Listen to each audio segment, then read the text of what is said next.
We were there in the park with with dates and drinking, and got into a yelling match with some local Taiwanese kids.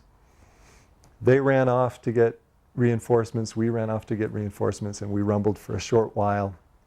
Nobody was really hurt, but it was kind of our rite of passage into the big time. The cards had proved by the spilling of blood, that we were we were big time. I don't recall that we did much except hang out as a group, the Cards, and I don't recall much about the Ducks. But the Dukes were more involved in, extracurricular things besides just hanging out. They would I think they organized some dances and that sort of thing. Did you get involved? Shifting gears a little bit. What kind of activities and besides academics did you get involved with when you were in school? Sports or anything like that? I did some sports. My sophomore year played JV soccer, then went up to varsity in my junior year. So I was a soccer player for 2 years. Did gymnastics for 1 year, I think. Yeah, my junior year I did gymnastics. I think, let's see, no, I did some cross country for a short while, I think, too. But I wasn't as much into sports outside of soccer as some of the guys were. My big thing was playing music, because I'm a musician. And so one of my gateways into the TAS social scene was by my guitar. First, before my sophomore year began, up on Wellington Heights, a bunch of us got together and played and sang all the time. And then, as soon as school started, the word got out, who were the new musicians in the area, whose bands had disbanded, what were the new bands that were forming.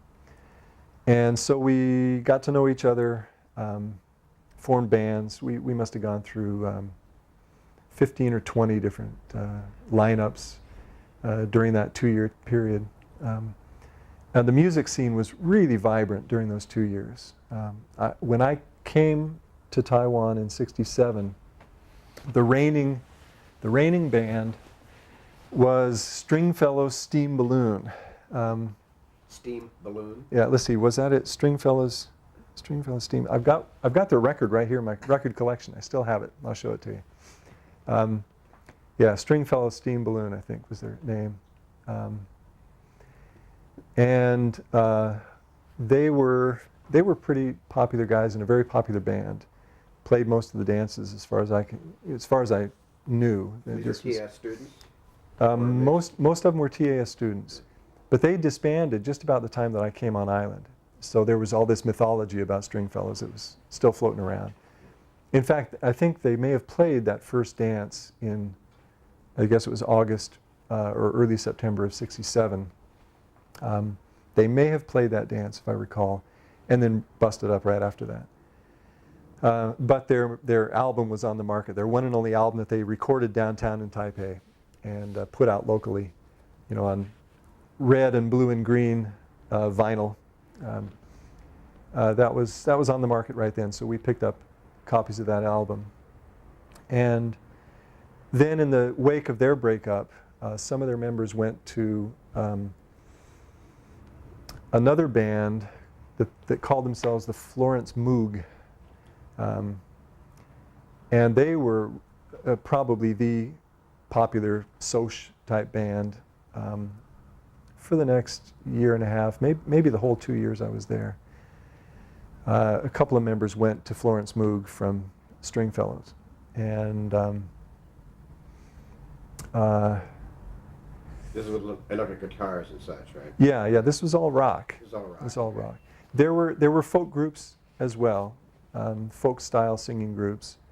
And I did my share of folk playing, doing one-off gigs here and there with girls who sang folk music or whatever. But you played electric too? I mostly played electric. Bass or lead? Lead for the most part, yeah. Although, you know, we would jump around on instruments a lot too, and if somebody needed a bass player for something, I'd jump on a bass. I even played a little bit of drums, but never for a gig, never quite good enough for that.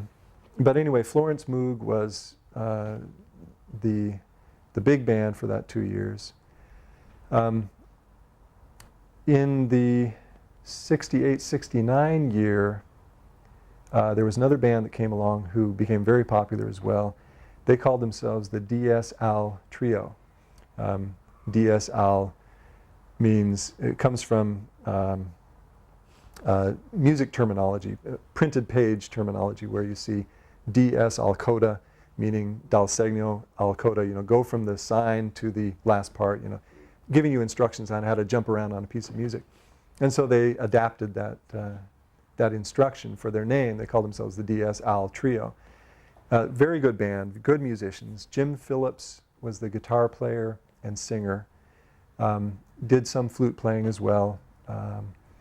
And I have just recently gotten his email address, so I sent him off an email. Haven't received a response from him, but he's now a journalist working for a newspaper in the Midwest somewhere. But Jim was a great guitar player, a good band leader, a good singer, had good taste in music. They had a keyboard player, played mostly Farfisa organ. His name was Tom Hansen. He was a freshman, I think. Very young kid, but very good, accomplished keyboard player. And a drummer by the name of Tracy Freeman. Tracy Freeman and his brother Wes Freeman were new that year, and I think their dad was in business in Taiwan, and they were good musicians. Tracy was a tremendous drummer. So they had a very tight trio, and they did, you know, kind of jazzy, pop, a little bit of rock, but with good technique, good musicality, and good choice of tunes. So they were quite popular. I made my way through a number of bands centered at Wellington Heights first, and then when I met up with some kids at TAS, then we expanded and brought in some military kids from Grass Mountain and whatever. And we went through a million lineups. Let's see. Up on Wellington Heights, I played with a guy named Steve Sutherland, who was, I think, an AID kid, a year older than me. He did some singing. I played with Randy Frith, who was also an AID kid. He played guitar. Then I went to summer school in the summer of '68 and met my person who became my lifelong friend, Tom Chase, who was then a drummer. He's now a guitar player, but he was a drummer then. Tom and I got together in summer school, you know, making up flunked algebra, I guess it was. Both of us flunked royally, and had to make up with, who was it? I'll have to look at my yearbook to see who the instructor was. Local Taiwanese math Arthur instructor. Du. Arthur Du. It may have been Arthur Du. It may have been Mr. Du. But Tom and I spent most of our summer school time passing notes back and forth, comparing musical influences. And we discovered that both of us were fanatics for the Byrds and for Chicago blues, Paul Butterfield Blues Band. What else? Cream, who were just breaking up at the time, but had been, you know, a big band for us. So Tom and I fell in love musically and got together. We went through a bunch of different permutations of bands, bringing in guitar players and bass players and everything, doing Byrds songs, Jefferson Airplane, a lot of Byrds and Jefferson Airplane. I had a brand new electric 12-string that my dad brought me on one of his trips back from Vietnam through Hong Kong, picked it up for me in Hong Kong. Plus, he dragged an amplifier that was about twice his size all the way from Hong Kong. And so I had this massive 100-watt amplifier and brand new 12-string. And so we got together and played a lot of Byrds at ultra high volume. But we kept going through personnel for months and months until finally we said, you know, forget it. The only 3 consistent people in this band are Tom on drums, me on guitar, and a guy named Gary Nacky, who was an AID kid, on bass. And we said, okay, well, let's forget everybody else. They can't commit to it. Let's just stay a trio. And so we were a trio then for about 9 months for that junior year, my junior year. And called ourselves Tribal Gathering, taken from a song written by David Crosby for the Byrds on a Byrds album from 1967, called The Notorious Byrd Brothers. So we called ourselves Tribal Gathering. David Crosby wrote that after he had been to the Gathering of the Tribes in San Francisco in February of '67, which was kind of the big awakening for the San Francisco scene. 5 months before the Summer of Love, before Monterey Pop Festival. So anyway, that we took that name because we liked the song, didn't know all the implications of the name. And we were a power trio, you know, pretty high volume, heavy duty power trio. We played Jimi Hendrix music, we played Cream, but we also played a lot of Byrds and easier, you know, slightly less heavy music.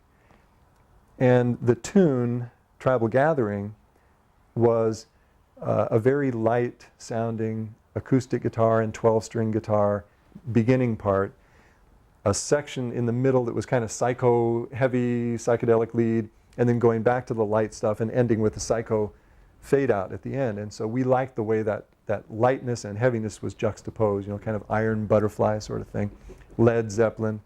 And so we took the name Tribal Gathering because we liked that song and because we thought, you know, our playing style was equal parts, you know, light and heavy. And we had a fairly enthusiastic following for that 6 to 9 months that we were active playing. And those bands, Florence Moog, DS Al Trio, Tribal Gathering, and a zillion other ones, we fought with each other tooth and nail to get the few gigs that there were. School dances, Gamma dances. Gamma did a New Year's party every New Year's, and they did other dances, I think, as well. Some club gigs downtown, very few. Parties that people would throw. We would be in friendly competition with the other bands to get these jobs. We thought we were lucky to make $30 as a band for those jobs. We'd split it. In our trio, we'd split it 10 each, and we thought, well, great, we'd take home $10 for playing 4 hours of a dance. Let's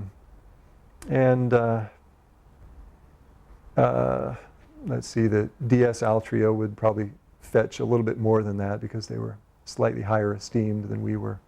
And Florence Moog, of course, they could command much more. But those were the main bands. Among the Caucasian kids at school. But one of my good friends during that time was a kid named Charlie Lin, who played also, I think he was a keyboard player, and played in bands with other Chinese kids outside of TAS for mostly discos and clubs downtown. And Charlie and I got together on occasion, and you know, I heard his band occasionally. And so there were a lot of other Chinese bands that would play local discotheques and bars. And occasionally when we would play downtown, we would rub shoulders with some of them as well. Some of the members of those bands were TAS students like Charlie. And my band had two major gigs outside of TAS gigs. One of them was we were kind of the featured foreign group at this big basketball tournament that they were having downtown. And they had invited Taiwanese pop singers and juggling acts and, you know, all sorts of circus acts. And what they thought was an American pop group from Taipei American School to come down and play as the closing act just before they went into the basketball tournament. So here was a stadium filled with thousands of people. And Taiwanese pop singers, you know, some of them lip syncing, all sorts of other acts. And then we come on with this power trio, very loud, very heavy. And they didn't know what to make of us. We kind of blew the first few rows out of their seats with the volume, playing, you know, extended Cream sort of jams or Hendrix tunes or whatever we played. You know, we hushed the crowd, and I think we kind of escaped with our lives after that gig. But before that one happened, I mean, I guess before anybody knew who we were, every year the Officers Club would organize the equivalent of a USO show that they would take across the straits to the island of Kinmen, which is like, what, 1,800 meters off the coast of China or whatever, and in those days a big fortified military, Taiwan military post. And so they flew me and Tom and Gary and Tom Hansen, the keyboard player from DSL Trio, Wes Freeman, who was Tracy Freeman's brother, who played bass. I think Tracy Freeman, the drummer, went as well. Chip Embry, Maynard Embry, Chip, was a trumpet player and the manager for DSL Trio. He went with us. There was a girl group of local Taiwanese girls, had a girl group doing rock and pop, and a bunch of go-go dancers. And the Officers Club band, mostly Filipino musicians. The whole bunch of us hopped on some plane and flew across the straits to Kinmen. They set us up in barracks there for the night. I think we were there 2 days and 1 night or 3 days and 2 nights, I can't recall. While we were there, of course, we got shelled by the mainland. And in those days, the mainland and Taiwan would alternate every other night, shelling each other. You know, so the night we were there. Let me stop you. I got a head in the middle of that. Sorry. Just begin that little. In those days, we got shelled. I think would be the Okay. to start. So the first night that we were there at Kinmen, we got shelled by mainland artillery. Now I think, I'm not sure, but I think that for the most part, well, for one thing, in those days they would shell each other alternatingly. You know, every other night they would shell each other. And I think, my impression was that they would shell with blanks or something. I mean, they would shoot at each other, and I think they were blanks. But we were shelled, and my bass player Gary was rather drunk at the time and thought for sure we were all going to die, and so we were running, looking for cover. Didn't know what was happening. And then the next day or the next night, we put on this big USO show. Again, a real variety of stuff. Must have lasted 3 or 4 hours, and the audience was it was in this kind of, I think it was an underground theater with mostly Taiwanese military, you know, mostly grunts, and in the very front of the theater were officers and U.S. advisors. And so we were playing for a military crowd. And I guess they liked us okay, but they really liked the go-go dancers and the girl group especially. But we had the Officers Club band play with the go-go dancers dancing for them. The girl group played, we backed up the girl group. I went out and played and sang Light My Fire by the Doors, with the whole band. The usual stuff for that period of time. And then I guess we came back the third day or whatever, flew back the third day. But these were kind of the highlights of being a musician at TAS during those 2 years. You mentioned that you had a teacher, and that's pretty important in all this music development and how that took off. I'd like to hear that story too. Okay. You want to take a break? You need a break? Yeah, why don't Glass of we, water or let me get some water. Okay.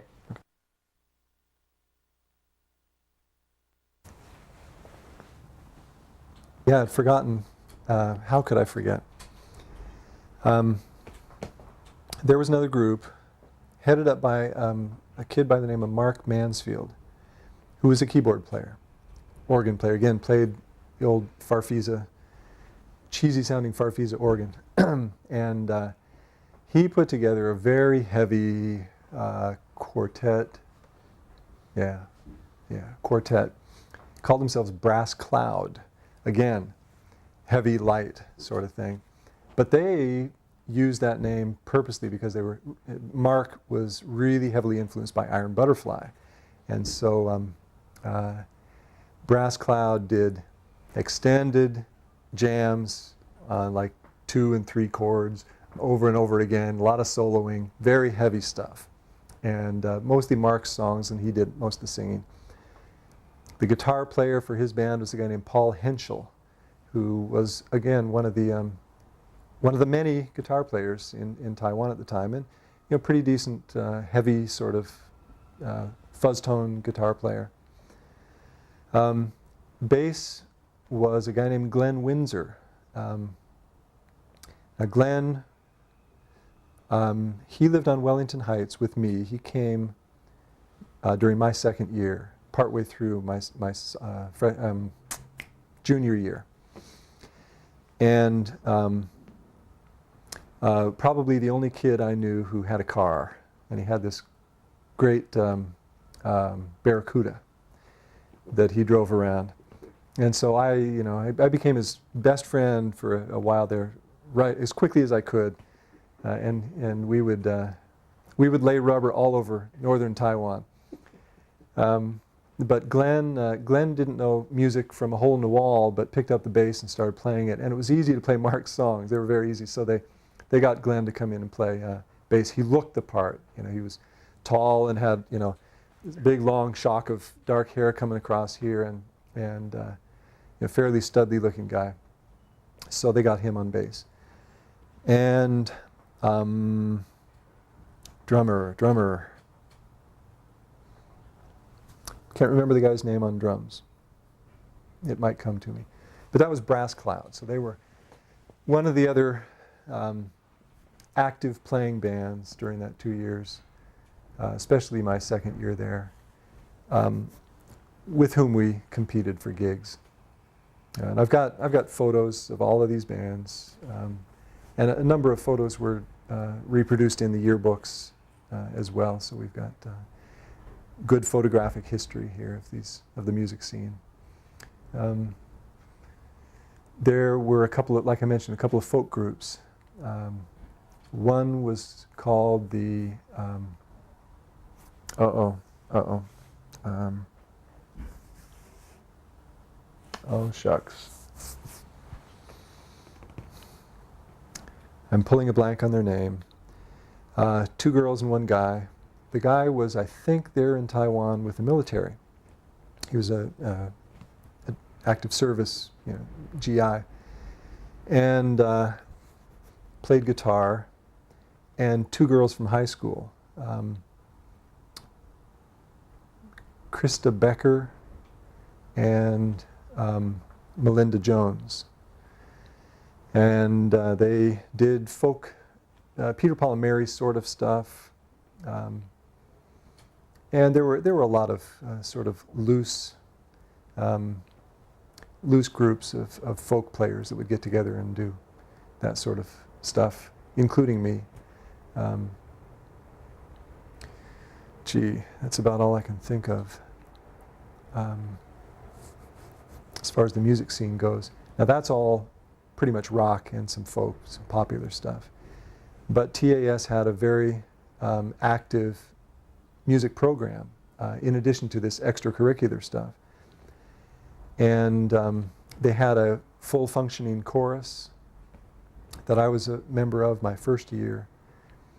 They put on musicals. They did Finian's Rainbow. What else? What else? I can't remember the other musicals they did offhand. But some of them were fairly good quality, high quality productions. Now the chorus, I joined the chorus my sophomore year, and the first semester of that 67, 68 year, the director of the chorus was Richard Pontius. And he wanted to get, he was very progressive, in addition to being a wonderful musician. He wanted to get the students in the chorus involved in solos and in other ways involved in making the chorus successful, rather than taking it all on himself. And so he, for all of our concerts that fall semester, he would have kids in the chorus doing solos. Dudley Blakeney and his sister Pam Blakeney, they had good voices, and he had them doing solos. And a few other people whose names I can't recall. He wanted to give me the chance to do solos as well, but I really didn't have a very good voice for that repertoire. And instead, what he did was, and I'll forever be grateful to him for this, he put the baton in my hand for 5 full productions of excerpts from the Messiah, Handel's Messiah, at the Christmas season. We did, I think, 5 or 6 of the Warhorse choruses and maybe 3 or 4 solos, probably 1 each for soprano, alto, tenor, and bass. So we did excerpts and mostly the well-known parts of the Messiah. And for the main evening public concert, parents, local community and everything, he had the baton, and I, went back to my tenor section. But for 5 consecutive performances, if I'm remembering correctly, daytime performances, matinees for different sections of the school, for faculty, for parents, and that sort of thing. He turned the baton over to me, and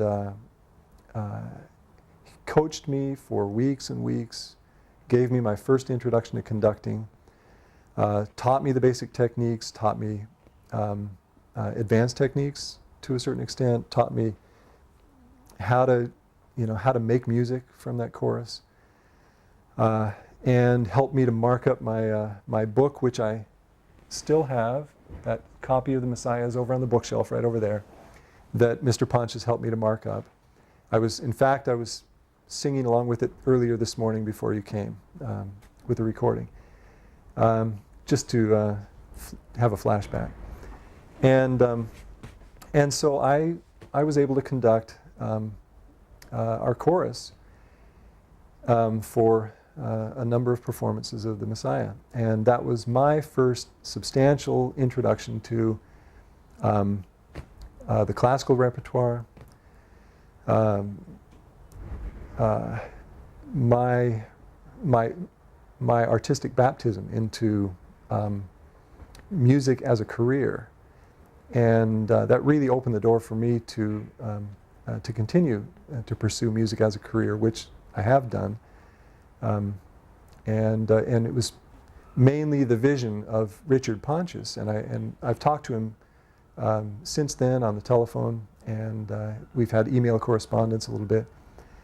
And he, of course, as is often the case with somebody who does good deeds and doesn't think about it, he had no clue that this was a significant had a significant impact on my life, and I think he was pleasantly surprised to discover that. But it's something that that really was one of the formative experiences of my teenage years, and has led very directly to a career of sorts, for which I'm very, very grateful.